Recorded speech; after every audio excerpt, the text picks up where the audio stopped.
যেদে নাজিল হলো রোজার মাসেতে, ফুরকানে হামিদে নাজিল হলো জিবরিল দ্বারাতে।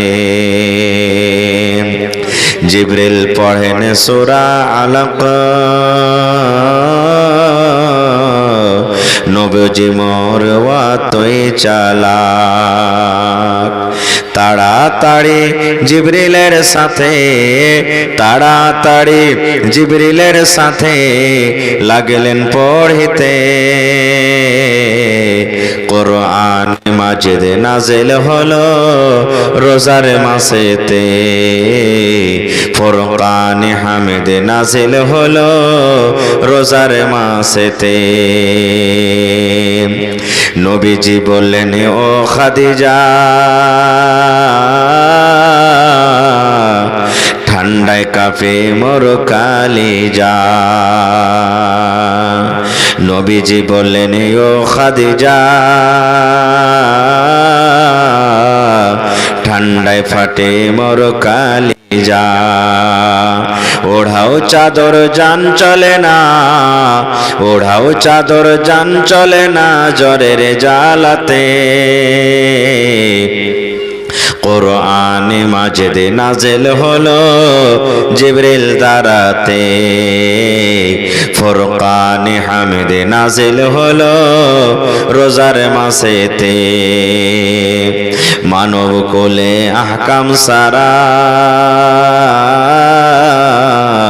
পূর্ণ কালাম 30 পারা, পঠাইলেন বারিক তালা, পঠাইলেন বারিক তালা ধীরে ধীরে এই জগতে, কোরআনে মাজিদ নাজিল হলো জিবরিল দ্বারাতে, ফুরকানে হামিদ নাজিল হলো রোজার মাসে। তুমি যদি শাবে কাদার জাগো কিংবা শাবে কাদার যদি পেনাও, এই দোয়াটা তুমি পড়বে বিবিরে, আল্লাহুম্মা ইন্নাকা আফুন তুহিব্বুল আফওয়া ফাফু আন্নি। কি দোয়া? আল্লাহুম্মা ইন্নাকা আফুন তুহিব্বুল আফওয়া ফাফু আন্নি। এই দোয়াটার মানে, এই আল্লাহ তুমি মাফ করনে ওয়ালা, আল্লাহ তুমি ক্ষমা করনে ওয়ালা। আল্লাহ যাকে তুমি মাফ করো ওকে তুমি ভালোবাসো, ভালোবাসতে গেলে আল্লাহ তাকে তুমি মাফ করো, যার পরে তুমি দয়া করো আল্লাহ তাকে তুমি ভালোবাসো। আল্লাহ যার গুনাহ মাফ করো আল্লাহ তাকে তুমি ভালোবাসো। আল্লাহ জি, আমিও পাপী গুনাহগার বান্দা বান্দে তোমার দরবারে দোয়া করি, ফাফু আন্নি, আল্লাহ তুমি আমাকে মাফ করে দাও। কত সুন্দর দোয়া! এই দোয়াটা পড়বেন যে ভাইয়েরা, মায়েরা, খালারা।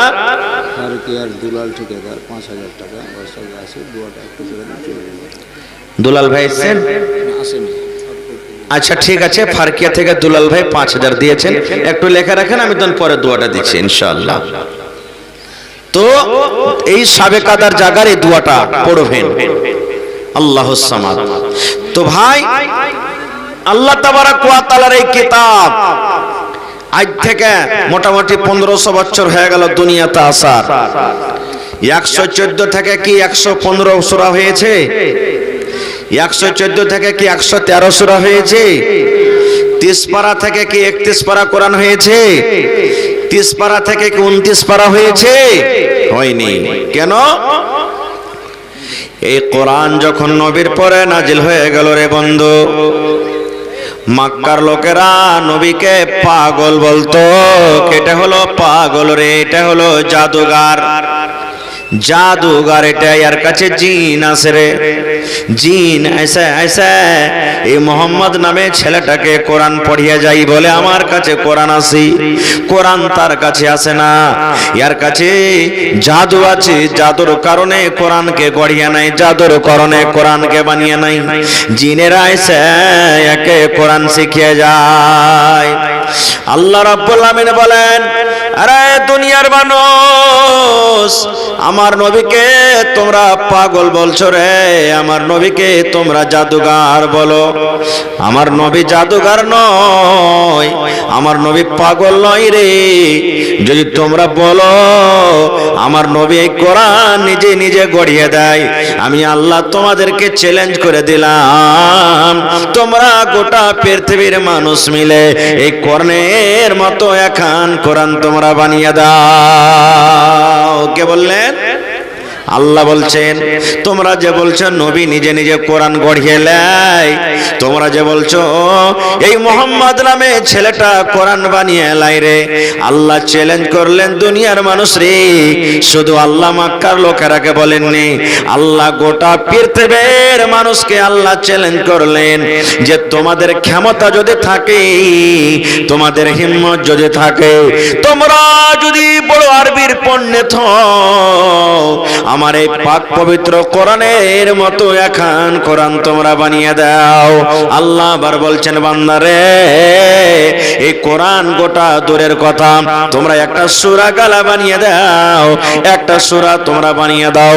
তাও যদি তোমরা না পারো, এই কোরআনের মতো এখানে তোমরা আয়াত পর্যন্ত তোমরা বানিয়ে দাও। কিন্তু হয়েছে কি? বানাইতে পেরেছে কেউ আয়াত? কেউ বানাইতে পারেনি, পারবে না।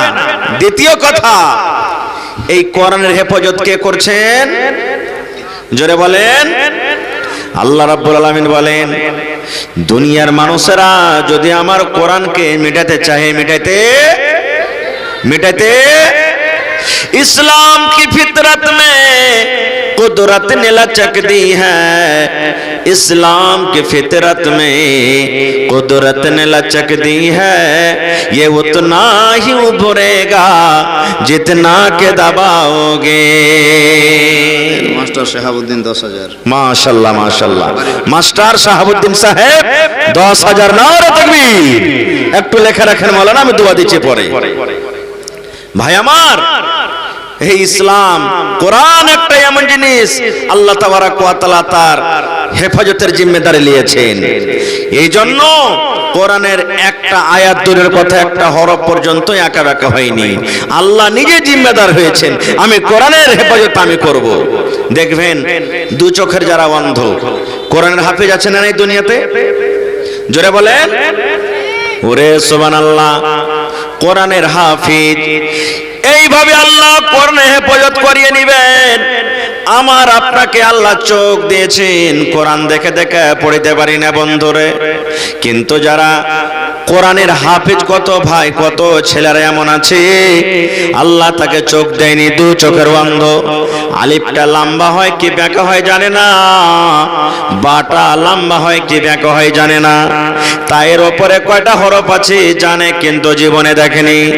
আল্লাহর কোরআন কেমন ছুঁয়া দেখেছে, আল্লাহর কোরআনে হরফটা কেমন করে লেখা আছে এখন পর্যন্ত দেখেনি। কিন্তু আল্লাহ রাব্বুল আলামিন এই নিজের কিতাবের হেফাজত করবেন, এই জন্য আল্লাহ রাব্বুল আলামিন তাকে হাফেজে কোরআন করে দিলেন। আছে না নেই? ওরে সুবহানাল্লাহ। আজকে আমরা মুসলমান, কোরআন আমরা কত ভাই জানি আর কত ভাই আমরা কোরআন জানি না। এটা ঠিক না বেঠিক? কত ভাই কোরআন জানি, কত ভাই জানি না। আল্লাহর নবী বলেছেন, উম্মত ওই মুসলমান মুমিন যারা কোরআন পড়িতে জানে, কোরআন জানে রে, তাদের মিসাল উদাহরণ হলো কলমা নেমুর মতন, সন্তলা নেমুর মতন। আচ্ছা বলেন তো, এই মজলিসের ভিতরে যদি কোনো ভাই সান্তলা নেমু ছিলে খায়, আশেপাশেকার লোকেরা তার নাকে সেন্ট আসবে না? আসবে না? জোরে বলেন। আল্লাহ রাসূল বলেছেন, যে মুসলমান কোরআন জানে ওই মুসলমান হলো কলমা নেমুর মতন রে, সান্তলা নেমুর মতন। নিজে ভালো আর তার ভিতর থেকে যেটা আলো যাবে সেটাও হবে কিন্তু ভালো। আর যে মুসলমান শুধু মুসলমান হয়ে আছে, কোরআন পড়িতে জানে না, সেই লোকটা হলো একটা পাকা খাজুরের মতন। মুসলমান আছে, কোরআন জানে না, ওই মুসলমানের মিসাল নবী দিয়েছেন খাজুরের মতন। খাজুরে কি খুশবু হয়? খাজুরে খুশবু হয় না, খাজুর খাইতে মিঠে, নিজে মিঠে। মুসলমান ভালো পাকা মুসলমান, ওই মুসলমানের মধ্যে গুণ আছে, কিন্তু ওই মুসলমান অন্য কাউকে উপকার করতে পারে না। তাহলে খাজুর হবেন না কলমা লেবু হবেন? জোরে বলেন। কলমা লেবু হইতে হবে আপনাকে, কলমা লেবু হইতে হবে। আহারে আজকে কোরআন শুনতে ভালো লাগে না। কত ভাই দেখেন এখনো মেলা ঠেলাতে ঘুরে বেড়ায়। আমার নবী যখন কোরআন আল্লাহ তাআলা নবীকে দান করলেন, এই কোরআন শুনে শুনে যখন মুসলমান হইতে শুরু হয়ে গেল, মক্কার লোকেরা আবু জাহাল বেঈমান শয়তান একটা মিটিং করে, আজকে যেমন আপনারা জালসা শুনতে এসেছেন, মিটিং করে বসিয়ে দিল। কি বসিয়ে দিল? আরে মোহাম্মদ ছেলেটা কোরআন পড়ছে, কোরআনে একটা এমন জাদু আছে রে, যে তার কোরআন শুনে সে কিন্তু মুসলমান হয়ে যায়। তাইলে কি করবি রে? এই মোহাম্মদের ছেলেটার কোরআন শুনতে হবে না। একটা লোক তখন বলছেন, আবু জাহাল কোরআন কেমন করে শুনবো না? ও যদি কোরআন পড়ে আমাদের কানে তো অটোমেটিক আওয়াজ আসবে, কেমন করে তার কোরআন আমরা শুনবো না? আবু জাহাল বলে দিল, মক্কার বড় বড় নেতারা বলে দিল, ওয়া ক্বালাল্লাযীনা কাফারু লা তাসমাউ লিহাযাল কুরআন। ওরে আল্লাহ, মক্কার লোকেরা নবীর সামনে যে কথাটা বলেছিল, আল্লাহ তাআলা কোরআনে সেই কথাটা দিয়ে দিলেন। ওয়া ক্বালাল্লাযীনা কাফারু, কাফেরা বলেছিল, লা তাসমাউ লিহাযাল কুরআন, তোমরা শুনিও না রে, এই মুহাম্মদ যখন কোরআন পড়বে এই কোরআন তোমরা শুনিও না, তোমরা খবরদার তোমরা কোরআন শুনবে না। এবার বলতে লাগলো, কোরআনের আওয়াজ কানে আসে তা কি করব? এবার তারা বেঈমান মুশরিকরা বলতে লাগলো, ওয়াল গাও, তোমরা চিল্লাও, সিটি মারো, জোর জোর করে হাও হাও করে চিৎকার করো, তোমরা গান বাজাতে শুরু করে দাও, তোমরা তালি বাজাতে শুরু করে দাও, জোর জোর গলাতে তোমরা গান গাইতে লাগো, চিল্লাইতে লাগো, চেঁচাতে লাগো। তাহলে কি হবে? লাআল্লাকুম তাগলিবুন, এই কাজগুলো যদি তোমরা করো তাহলে অবশ্যই হতে পারে তোমরা গালিব হয়ে যাবে। নারে তাকবীর। আজকে দেখেন মক্কার লোকেরা নবীর কথা শুনবে না, তার মুখ থেকে কোরআন পড়া শুনবে না বলে চিৎকার করেছে, চিল্লালছে। আর আজকে হারে হতভাগা মুসলমান, আজকে আমরা জালসা শুনতে এসে দেখেন যে জালসার মাহফিলে না এসে এদিক ওদিক আমরা ভটকে বেড়াচ্ছি। তাহলে পার্থক্য কি হলো ভাই? কি পার্থক্য হলো? একটু তো পার্থক্য হলো না ভাই রে। কোরআন একটা এমন বিষয়, সব কথা আপনাদের সামনে রাখা যাবে না। আমি একবারে মোটা মোটা দু তিনটা কথা আপনাদের সামনে বলবো। এই কোরআন আজকে আমরা পড়েছি, কিভাবে পড়েছি? দুটা একটা সূরা কোন রকম বিয়ে শাদী করার জন্য শিখে নিলাম, বেড়া পাস হয়ে গেল, যেদিন বাইনা টেনে হয়ে গেল সেদিন আর দরকার নেই কোরআন শেখার। মা আছে, বাপ আছে, দাদু দাদি, নানা নানি বলবে, হারে মিনসে তুই যে হোদমা গাড়ু 25 বছরকার হয়ে গেলি, কাল বাদ পরশু তোকে দেখতে আসবে রে মিনসে, তুই যে এক দুটা সূরা গালা শিখলি না, কখন শিখবি? ওই বিয়ে করার লাগে এক দুটা সূরা গালা শিখবে কোন রকম, তাই না কুসা ভাঙ্গা চূড়া করে। আলহামদুলিল্লাহ রাব্বিল আলামিন আর রহমানির মানে যেখানে ভুল যাবে ওখানে আওয়াজটাকে ডাউন করে দিবে, নিচে করে দিবে, যেখানে ভুল যাবে, আর যেখানটা হইবে ওখানটাকেও ভোল্টেজ বাড়িয়ে দিবে। এই তো আমাদের কোরআন। কত মা এমন আছে, কত খালা এমন আছে, কোরআন পড়বে বন্ধুরে, কোরআন ভাঙ্গা চূড়া করে পড়বে। এখনো দেখবেন কোরআন কত মা খালা বহিন ভাইরা আছে, কোরআন তো পড়বে কিন্তু ভাঙ্গা চূড়া করে পড়ে। কেমন করে? আলহামদুলিল্লাহি রাব্বিল আলামিন আর রহমানির রহিম। এই দেখেন ভাইরা আমার, আজকে যদি আপনার সামনে আমি মুখ ভেছলা ভেছলা কথা বলি, আপনারা খুশি হবেন না বেজার হবেন? জোরে বলেন। আল্লাহর কিতাব কোরআন, কোরআন যদি আপনি ভালো করে না পড়েন, এটা আল্লাহর কিতাব লেখা আছে। আল্লাহ কতক্ষণই নারাজ হবে। আল্লাহ বলবেন, আব্দুল্লাহ রে, এই আব্দুর রহমান, হালেমা, খালেদা, জায়েদা, সোনরি, দুনিয়াতে তুমি কত চিকন চিকন করে তুমি কথা বলেছিলে, আর আমার কোরআনের যখন বাড়ি এসেছে আমার কোরআনটাকে তুমি ভালো করে পড়াইতে পারোনি। দুনিয়ার সব তুমি শিখেছো আর আমার কোরআন তুমি শিখতে পারোনি। আজকে আমার কাছে মোবাইল, আপনার কাছে মোবাইল, দিনে 10 বার 15 বার করে মোবাইল খুলে খুলে আমরা দেখি। আহারে, মোবাইলে কোনো বন্ধু ফেসবুকে কি পড়ালছে, হোয়াটসঅ্যাপে কি এসেছে, ইউটিউবে কি এসেছে, বারবার করে আমরা মোবাইল খুলে দেখে বন্ধ রে। কিন্তু আল্লাহ যে 1500 বছর আগে কোরআন দিয়ে দিয়েছেন, এখন পর্যন্ত কোনো মুসলমান আমরা কোরআন খুলে দেখলাম না। আছে না নেই? কোরআন কখন দেখবো? কখন দেখবো কোরআন? পকেট থেকে টাকা চুরি হয়ে গেছে, ছেলেতে ছেলেতে কাজে লেগে গেছে, সোনা চুরি করে নিয়েছে, এই কোরআনের তখন আমাদের দরকার হবে। ভাইরে, তোর কথা মানবো না, কেমন করে মানবি না? তো কোরআনের কসম খেয়ে কহা, কোরআন পড়িতে জানে না, কিন্তু কোরআনের কসমের পরে আমরা কত বিশ্বাস রাখি। কোরআনের কসম খা, তাহলে মানবো না তো মানবো না। খুব শুধু এই কসমটা খাওয়ার জন্য কি কোরআনটা এসেছে ভাই? এই কসমটা খাওয়ার জন্য কোরআন এসেছে? জি না। কোরআন শিখতে গেলে মেলায় লাভ আছে। কোরআন যদি আপনি জানেন, জীবনে আপনার ধন্য হয়ে যাবে। একটা বেটাকে যদি আপনি হাফিজে কোরআন বানিয়ে দেন, সুবহানাল্লাহ, আপনার কি লাভ আছে? দেখবেন মেলা জালসাতে যারা কোরআনের হাফিজ, ওরকে মাথাতে পাগড়ি বাঁধা হয়। হয় কি হয় না? আমার মৌলানা বৈশা আছেন, মৌলানা আব্দুল সালাম সাহেব, তার গ্রামে একটা কি দুটা হাফিজকে মাথাতে পাগড়ি বাঁধা হয়েছে, 3টে মনে হয়। দেখেছেন আপনারা এরকম মেলা জায়গাতে? সুবহানাল্লাহ।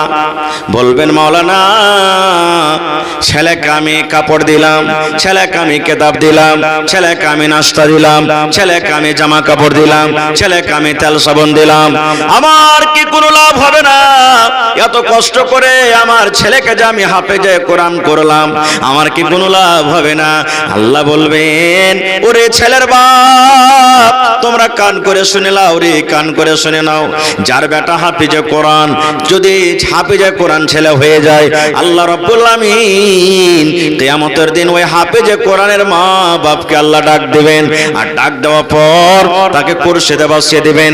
কেমন কুরসি কেন হবে? লোহার কুরসি হবে না, প্লাস্টিকের কুরসি হবে না, ওই বিয়ে শাদীতে কুরসি দেয় সে কুরসি হবে না। বলবেন, মাওলানা কেমন কুরসি? আল্লাহর নবী বলেছেন, ওই কুরসিটা সোনা এবং চাঁদের কুরসি হবে রে। এবং এই যে সূর্যটা মাথার উপরে ঝলমাল ঝলমাল করে যেমন জ্বলে, এই মতো ঝলমাল ঝলমাল করে জ্বলবে, যেটা তার মা বাবার মাথাতে আল্লাহ সোনার তাজ পেনিয়ে দেবেন। মন জাগে না যে একটা বেটাকে হাফিজে কোরআন করি? পড়াবো কেমন করে? শেরশাহবাজি তো পড়াতে খুব কম। দেখছে যে ওই পড়োশের একটা বেটা কেরাল চলে গেছে, দিল্লি, সুরাত চলে গেছে, 20,000 টাকা মাস কামাইছে। কি করবি পড়ে লেখা রে? দেখতো ওই আবেদুল্লাহর বেটাটাকে, দেখ ঘাস ছেলে বেড়েছে, পড়ে লেখা কি লাভ আছে? পড়ে লেখা নকরি করতে হবে, এটা জরুরি নয়। পড়ে লেখা আমাকে স্কুলে মাদ্রাসাতে চাকরি করতে হবে, জরুরি নয়। কোরআন পড়ার মতলব হলো যে আমি আল্লাহকে চিনবো, আল্লাহ রাসূলকে চিনবো, দিন চিনবো, শরীয়ত চিনবো, আমি শরীয়তের মোতাবেক আমল করবো, এর নাম হলো পড়া। কিন্তু হায়রে আফসোস, আজকে আমরা মুসলমান, পড়ার মানি হলো চাকরি, চাকরি না হলে এরকম পড়ার কোনো দাম নাই। আল্লাহ নবীর জামানাতে আপনারা যেমন বসে বসে জালসা শুনছেন, নবীর জামানাতে একটা মজলিস, সাহাবায়ে কেরাম বসে আছেন, আল্লাহ রাসূল বসে আছেন, আর একটা বেটি ছেলে আল্লাহর নবীর কাছে এসে ডাইরেক্ট নবীকে বলছেন, আল্লাহ রাসূল, আমার জান আপনাকে সঁপে দিলাম, হেবা করে দিলাম, মোহর টোহর লাগবে না, আপনি আমাকে বিয়ে করে নিন। এখনকার যদি বেটি ছেলে দূরের কথা, যদি কোনো বেটির বাপ আগে জামাই খুঁজতে যায়, তো আমরা কি বলবো? হবে ই বেটির বাপ আগে জামাই খুঁজতে এসেছে, আগে বহু তো খুঁজে কিন্তু জামাই খুঁজতে এসেছে, আর মানে ইয়ার বেটির মধ্যে কোনো আইব টেব আছে নাকি? এক নম্বর, কত বেটির বাপের কথা শুনেছি, যদি জামাইটা পড়ালেখা দিনদার, কিচ্ছু লিব না বিহাতে, গাড়ি ঘোড়া কাপড় পর্যন্ত একটা রুমালও লিব না, কি বলবে? আরে দুনিয়ার লোক গাড়ি আর বুলেট আর আপাচি আর কি গাড়ি চাইছে, আর এই ছেলেটা কইছে কিচ্ছু লিব না। ইয়ার মধ্যে কোনো আইব আছে নাকি বে?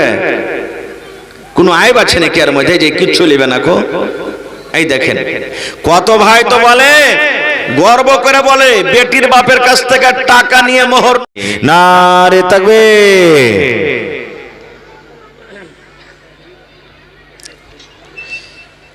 আজকে জলসার যোগ্যতম শ্রদ্ধেয় সভাপতি সাহেব, উপস্থিত উলামায়ে কেরাম, সামনে বসে থাকা ইসলাম দরদি, দিন দরদি ভাই ও বাবাজিরা, পর্দানাসীন মায়েরা, খালারা, সমস্ত তারিফ ও গুণগান সেই মহান আল্লাহ তাবারাক ওয়া তাআলার জন্য, যে মহান আল্লাহ তাবারাক ওয়া তাআলা এত কনকনে ঠান্ডা থাকা সত্ত্বেও নরম গরম বিছানাকে ত্যাগ করে এই পিন্ডালের তলাতে বসে কিছু বলার ও শোনার তৌফিক দিয়েছেন। তাই আমরা আল্লাহ তাবারাক ওয়া তাআলার প্রশংসা করি, অন্তর থেকে মহব্বতের সাথে সকলেই পড়েন আলহামদুলিল্লাহ। একটু জোর করে পড়েন ভাই, আলহামদুলিল্লাহ। তারপর আমাদের শেষ নবী হযরত মুহাম্মদুর রাসূলুল্লাহ পড়েন সাল্লাল্লাহু আলাইহি ওয়াসাল্লামের পর অগণন দারুদ শরীফ শান্তির ধারা বর্ষিত হোক, আমিন। আল্লাহুম্মা সাল্লি আলাইহি আল্লাহুম্মা বারিক আলাইহি। ভাই মুসলমান, আজকে আমি আপনাদের সামনে কোরআন মাজিদ থেকে দুই জায়গা থেকে দুখানা আয়াত তেলাওয়াত করেছি। আমি সাথে আল্লাহর নবী মুহাম্মদ সাল্লাল্লাহু আলাইহি সাল্লামের একটা হাদিসও পড়েছি। সে আয়াত হাদিসকে সামনে রেখে আমি আমার বক্তব্য এতে করব। আমা তৌফিকি ইল্লা বিল্লাহ।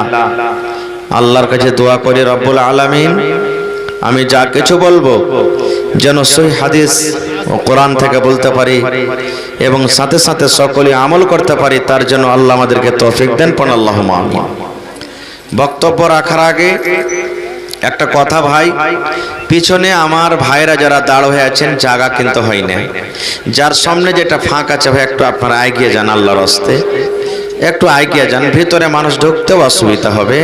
তো যার সামনে যেটা ফাঁক আছে ভাই ওই ফাঁকটাতে ভর্তি হয়ে যান, এগিয়ে যান, আর পিছন দিকে খালি করে দেন, তাহলে পিছনে যারা আছে ওরা বসে যাবে।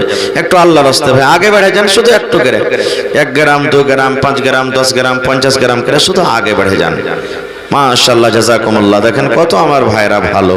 আল্লাহ এই জমিনটা গাওয়া দিবে কিয়ামতের দিন। যে জয় জায়গাতে আপনি বসলেন এই জমিনটা আপনার পক্ষে কিয়ামতের দিন গাওয়া দিবে। মাশাআল্লাহ, একটু আগে বেড়ে বেড়ে বসে যান ভাই। ভাই মুসলমান, গোটা পৃথিবীর মধ্যে আল্লাহ তাবারাক ওয়া তাআলার নিকটে সব থেকে অতি উত্তম কিতাব যেটা আল্লাহ আমাদেরকে নিয়ামত স্বরূপ দান করেছেন, সেই কিতাবের নাম কি বলতে পারবেন? একটু জোরে বলেন। কোরআন। এই কোরআন কোন নবীর পরে নাজিল হয়েছে এটা বলতে পারবেন? আজকে কিছু শিখে যাবেন ইনশাআল্লাহ। মুহাম্মদ সাল্লাল্লাহু আলাইহি সাল্লাম শিখবেন। আচ্ছা, এই কোরআনে কত সূরা আছে ভাই? একটু জোরে বলেন। 114। মনে রাখবেন, নোট করে নেবেন, মোবাইলে রেকর্ড করে নেবেন। 114 সূরা আছে। পারা কত আছে? 30 পারা। এই কোরআনটা যে ফেরেশতা নবীর কাছে পৌঁছালছেন ওই ফেরেশতাটার নাম বলতে পারবেন? জোরে বলেন। হযরত জিবরিল আলাইহিস সালাম। আচ্ছা, কোরআন মাজিদটা কার কিতাব? আরো জোরে বলেন। আল্লাহর কিতাব। কোরআনে কার কথা লেখা আছে? একটু জোরে বলেন। কার কথা লেখা আছে? আল্লাহর কথা আছে। এই কোরআন মাজিদে আল্লাহ তাবারাক ওয়া তাআলার কালাম কথা লেখা আছে। তবে এই কোরআন মাজিদটা আল্লাহ তাবারাক ওয়া তাআলা আমাদেরকে একদিনে দিয়েছেন? জোরে বলেন। নেই নেই। কত দিনে? 23 বছরে। কত বছর? 23 বছরে গোটা কোরআন আল্লাহ দুনিয়াতে দিয়েছেন। 114টা সূরা, 30 পারা কোরআন 23 বছরে নাজিল হয়েছে। আল্লাহুস সামাদ। কখন এক আয়াত, কখন একটা সূরা, কখন দু রুকু, কখন দুটা সূরা, যখন যেটা যেমন দরকার হয়েছে ওই দরকার হিসাবে আল্লাহ তাআলা এই কোরআনটাকে নাজিল করেছেন।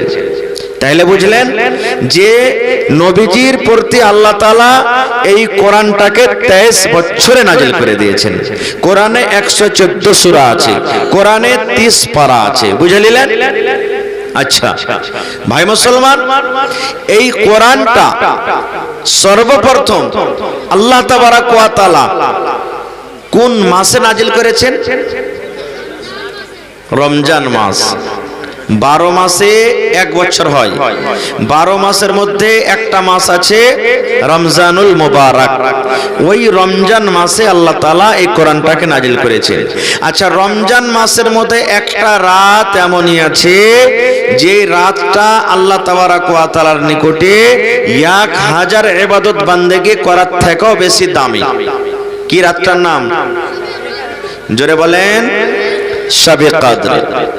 সেই শাবে কদরে আল্লাহ তাআলা এই কোরআনটাকে নাজিল করেছেন। আচ্ছা, শাবে কদর যদি পেলেন কি দোয়া পড়বেন? জি ভাই, আল্লাহর নবীর স্ত্রী মা আয়েশা রাদিয়াল্লাহু তাআলা আনহা, এই যে সামনে কিছুদিন পর রমজান চলে আসছে, মনে রাখবেন, জিজ্ঞাসা করছেন, ইয়া রাসূলুল্লাহ, আমি যদি শাবে কদর পেলি তো কি দোয়া পড়বো? আল্লাহ রাসূল বললেন,